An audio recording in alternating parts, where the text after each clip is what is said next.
മണിമാരൻ തന്നത് പണമല്ല പൊന്നല്ല.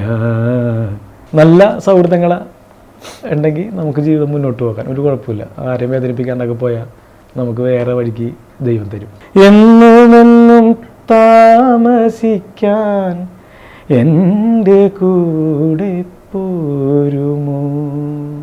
നമ്മൾ പഠിച്ച ആ കാലഘട്ടങ്ങളിലൊക്കെ നമ്മളെ ഒഴിവാക്കലും കാര്യങ്ങളുണ്ടെങ്കിലും പിന്നെ നമ്മ അവരോട് യുദ്ധം ചെയ്യാനൊന്നുമല്ല, നമ്മൾ ചെയ്ത് കാണിച്ചു കൊടുക്കുക. ഒരു പക്ഷേ ഭാര്യ അല്ലെങ്കിൽ നമ്മുടെ ഒരു സഹധർമ്മിണി എന്ന് പറയുന്നൊരു വാക്ക് പലപ്പോഴും ഇന്നത്തെ കാലഘട്ടത്തിൽ അതില്ല. ഒരു പക്ഷെ പൂർണ്ണമായിട്ടും ഇല്ല എന്നല്ല, പലപ്പോഴും ഒരു പക്ഷെ മനഃപൂർവ്വമായിരിക്കും അങ്ങോട്ടും ഇങ്ങോട്ടും കാണിക്കാതിരിക്കുന്നത്.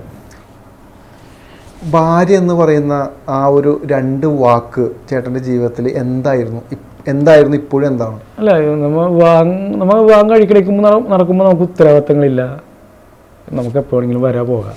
പക്ഷെ വിവാഹം കഴിച്ചു കഴിയുമ്പോഴാണ് നമുക്ക് ജീവിതത്തിൽ ഒരടക്കം ചിട്ടം വരുന്നത്. അത് ഭാര്യ വരുമ്പോഴാണ് നമുക്ക് നമ്മൾ ഇന്ന സമയത്തിന് വരണം, ഇന്ന സ്ഥലത്ത് പോകണം, അതൊക്കെ നമ്മുടെ ജീവിതത്തിൽ ഒരാൾ വരുമ്പോഴാണ്. അതിൽ തന്നെ എൻ്റെ വൈഫ് ഒരുപാട് സ്വാധീനിച്ചിട്ടുണ്ട്. കാരണം വളരെ അച്ചടക്കത്തോടുകൂടി നമ്മുടെ ഡ്രസ്സിങ്ങിൽ പോലും ശ്രദ്ധിക്കുമായിരുന്നു. അല്ല ഇതൊക്കെ ഇട്ടുണ്ടെങ്കിൽ നല്ല ഫിറ്റ് നല്ല സാധനം വാങ്ങിച്ചിട്ട് മനുഷ്യ എന്നൊക്കെ പറയും. അതൊക്കെ അപ്പം നമ്മൾ ശ്രദ്ധിക്കാണ്ട് പോണ കാര്യങ്ങളായിരുന്നു അതൊക്കെ. ഭാര്യ നമ്മളെ ശ്രദ്ധിക്കുന്ന ഒരാളും കൂടി ആയി നമ്മളെ ശ്രദ്ധിക്കുന്ന ആളുകളായി. ഒരു ഫംഗ്ഷന് പോകുമ്പോഴും ഡ്രസ്സൊക്കെ ശ്രദ്ധിക്കും. നിങ്ങൾ പോട്ടെ മറ്റേ ഇത് കേട്ടോ, ചിലപ്പോൾ നമ്മുടെ സാമ്പത്തിക പ്രശ്നം ഉണ്ടെങ്കിൽ പോലും ചിലപ്പോൾ അവിടെ പോകുമ്പോൾ ചിലപ്പോൾ 100 രൂപ ടീഷർട്ടായിരിക്കും വാങ്ങിച്ചിട്ടുള്ളത്. അവിടെ വിലയല്ല, അല്ല നമുക്ക് സാമ്പത്തിക പ്രശ്നം തന്നെയാണ്. മേടിച്ചു ചിലപ്പോൾ നമ്മൾ കടയിൽ ചെന്നുകൊണ്ട് 699 ഭയങ്കര സാധനം ഒരുക്കുള്ളൂ. പക്ഷെ നമ്മൾ 100 രൂപയുടെ സാധനം മേടിച്ചിട്ടുണ്ടോ, പക്ഷെ നമ്മൾ അവിടെ ഹാപ്പിയാണ്. നമ്മുടെ സാമ്പത്തികം കൂടി ഉണ്ടല്ലേ ഇല്ലേ. അപ്പം ഭാര്യ എന്ന് പറയണത് ഇങ്ങനെ കുറേ കാര്യങ്ങൾ വരുമ്പോൾ നമ്മുടെ ജീവിതത്തിൽ അച്ചടക്കങ്ങളുണ്ടാവും, നമ്മുടെ കാര്യങ്ങൾ ശ്രദ്ധിക്കും. പലപ്പോഴും ചെറിയ കാര്യങ്ങൾക്കാണ് ബന്ധങ്ങൾ പൊട്ടി തകർന്നു പോകുന്നത്.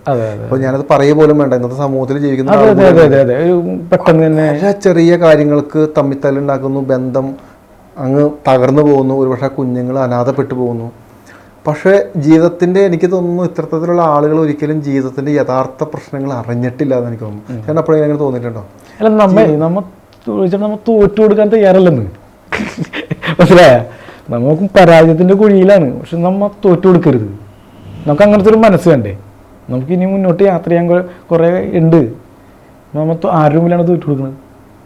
നമുക്ക് നഷ്ടപ്പെടുന്നത് നമ്മുടെ കുടുംബത്തിനല്ലേ. അതെ, നേരത്തെ പറഞ്ഞാലില്ലേ, ബന്ധങ്ങൾക്കൊന്നൊരു വില കൽപ്പിക്കാനില്ല. നമ്മൾ തോറ്റു കൊടുക്കരുത്.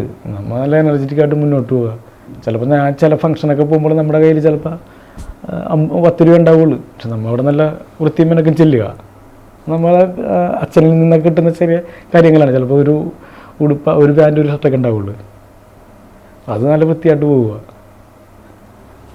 അപ്പം അങ്ങനെ കുടുംബ ബന്ധങ്ങളൊക്കെ നല്ല രീതിയിൽ പോകണമെന്ന് ആഗ്രഹിക്കുന്ന ആളാണ്. അതിനൊക്കെ വളരെ മൂല്യമായിട്ട് കാണുന്ന ആളാണ് അച്ഛൻ. ജീവിതത്തിൽ ഫ്രണ്ട്സിന്റെ സ്വാധീനം എന്തൊക്കെയാണ്? ഫ്രണ്ട്സിന്റെ സ്വാധീനം വളരെയധികം സ്വാധീനമുണ്ട്, പറയാണ്ട് വയ്യ. സൗഹൃദങ്ങളാണ് ജീവിതത്തിലെ ഏറ്റവും വഴിത്തരം ഉണ്ടാക്കിയത്. ആഴത്തിലുള്ള സൗഹൃദങ്ങൾ അത് അച്ഛനിൽ നിന്ന് കിട്ടിയതാണ്. അച്ഛൻ്റെ കൂടെ പഠിച്ച സുഹൃത്തുക്കൾ ഉണ്ടായി. അതുപോലെ ബന്ധങ്ങൾ വളരെ മൂല്യമായിട്ട് കാണുന്ന ആളാണ് ഞാൻ. ഒരുപാട് സൗഹൃദങ്ങളുണ്ട്, ഒരുപാട് സൗഹൃദങ്ങൾ. ഓക്കെ, നമുക്കിനി ഒരു മണിച്ചേട്ടൻ ഒരു പാട്ടായാലോ? അയ്യോ, മണിച്ചേട്ടൻ വേണ്ട, ഇഷ്ടമുള്ള പാട്ടായിക്കോട്ടെ.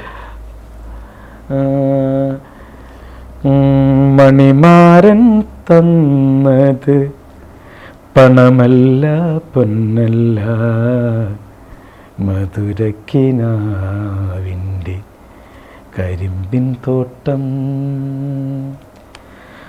മണിമാരൻ തന്നത് പണമല്ല പൊന്നല്ല, മധുരക്കിനാവിൻ്റെ കരിമ്പിൻ തോട്ടം. കണ്ണുനീർ തൂകി തൂകി കരളിതിൽ വിളയിച്ച കനകക്കിനാവിൻ്റെ കരിമ്പിൻ തോട്ടം. എനിക്ക് ഈ മെലഡികളൊക്കെ ഭയങ്കര ഇഷ്ടമാണ്. ആണല്ലേ? നാടൻ പാട്ടുകൾ അങ്ങനെ പാടാറില്ല. നമുക്ക് പറ്റിയ സാധനം എടുത്താൽ മതിയല്ലോ. അത് ശരി. അപ്പൊ മെലഡിയൊക്കെ ഇങ്ങനെ പാടും. പ്രോഗ്രാമിനൊക്കെ SP സാറിൻ്റെ പഴയ മെലഡിയൊക്കെ ഇല്ലേ, അതൊക്കെ അങ്ങനെ പാടാറുണ്ട്. അല്ലാണ്ട് മടിച്ചുപൊളിയൊന്നും അങ്ങനെ അധികം. ഓക്കെ, എന്താണ് ജീവിതത്തിൽ ഇനി ഒരു പ്ലാൻ, എന്താണ് അംബീഷൻ, എന്താണ് ഇനി എന്തൊക്കെയാണ് ആഗ്രഹം? ആഗ്രഹം എന്ന് വെച്ചാൽ ഇപ്പോൾ കാശിക്ക് ശേഷം 2 സിനിമ കിട്ടിയിട്ടുണ്ട്. അത് കാശി കണ്ടിട്ട് നമ്മളെ വിളിച്ചതാണ്, സ്ഥലം കാണണമെന്ന് പറഞ്ഞ് ഡയറക്റ്റ് വിളിച്ചതാണ്.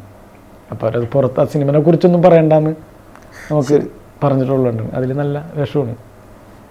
അതും ഉടനെ അഭിനയിക്കാനുള്ള ഈ മാസം തന്നെ തുടങ്ങും. എന്താണ് ഒരു ആഗ്രഹം? എന്താ സലിഞ്ഞേണ്ട ആഗ്രഹം? സ്വപ്നങ്ങളെന്താ? സ്വപ്നങ്ങളെന്ന് വെച്ചാൽ സിനിമയിലൊക്കെ നല്ല വേഷങ്ങൾ ചെയ്യുക, ആരെയും വേദനിപ്പിക്കാണ്ട് ആരെയും സങ്കടപ്പെടുത്താണ്ട് മുന്നോട്ട് പോവുക, അങ്ങനത്തെ കൊച്ചു കൊച്ചു ആഗ്രഹങ്ങളൊക്കെ ഉള്ളൂ. നമുക്ക് ബെൻസ് വണ്ടിയിലൊന്നും നടക്കണമെന്നൊന്നുമില്ല.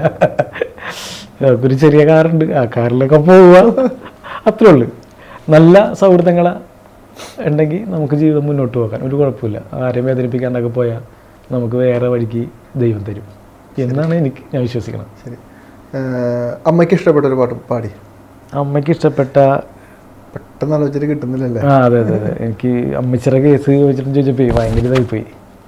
ഇന്ന് അവിടെ നിന്ന് ഇപ്പോൾ ഷൂട്ടിന് പോരുമ്പോഴും ഞാൻ അമ്മച്ചിയുടെ ഫോട്ടോ ഫേസിലുണ്ടായിരുന്നു. വെച്ചിട്ട് ഇങ്ങനെ ഒരു അമ്മച്ചിയുടെ ഒരു അനുഗ്രഹം, രക്ഷപ്പെടണമെന്നും ആഗ്രഹിച്ച അമ്മയാണ് എപ്പോഴേ. അപ്പം പൊന്തി വരും സങ്കൽപ്പത്തിൻ പൊന്നശോകമലർവനിയിൽ തങ്കക്കിനാവ് കൊണ്ട് താജ്മഹാൽ ഞാൻ തീർക്കും. സുന്ദര വസന്തരാവിൽ ഇന്ദ്രനീല മണ്ഡപത്തിൽ, സുന്ദര വസന്തരാവിൽ ഇന്ദ്രനീല മണ്ഡപത്തിൽ എന്നുമെന്നും താമസിക്കാൻ എൻ്റെ കൂടെ പോരുമോ? എന്നുമെന്നും താമസിക്കാൻ എൻ്റെ കൂടെ പോരുമോ നീ?